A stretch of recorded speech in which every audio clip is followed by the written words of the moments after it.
প্ৰথমে আমাৰ গৰিমা বৰ কথাখিনি শুনি লওক। মানে বুজাব পৰা নাই, আপোনালোকক সকলো অনুৰোধ কৰিছোঁ তাৰ বিপক্ষে যি আপোনালোকে এজাহাৰ দিছে বা কি কৰিছে সেই বস্তুবোৰ আপোনালোকে পৰিহাৰ কৰক।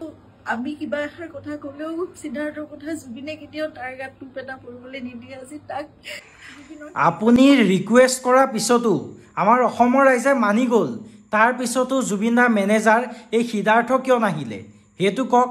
আপুনি তাৰ হৈ মাত মাতি আছে কিয়? যদি সি নিৰ্দোষী হয়, যদি প্ৰমাণ হয় সি নিৰ্দোষী বুলি, আমাৰ অসমৰ ৰাইজে তাক কি কৰিব? একো নকৰে, এৰি দিব। কিন্তু আপুনি ভয় কিয় খাই আছে? কিবা ৰহস্য আছে নেকি?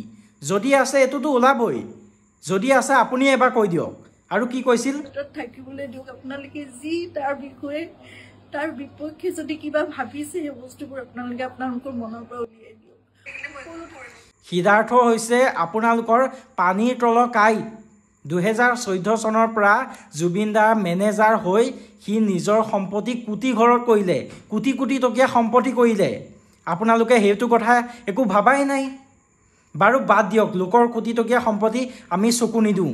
কিন্তু মেইন কথা হৈছে জুবিন দাৰ মৃত্যুৰ লগত সি জড়িত আছে, কোনোবা নহয় কোনোবা ক্ষেত্ৰত জড়িত আছে। তাক এৰি যাব দিব নোৱাৰোঁ। জুবিন দা হৈছে আপোনাৰ হাজবেণ্ড, কিন্তু আমাৰ হৈছে সকলো ভগৱান। আমাৰ হৃদয়ত থাকে, প্ৰতিজন অসমীয়াৰ হৃদয়ত থাকে। জুবিন দাই ন্যায় পাবই লাগিব।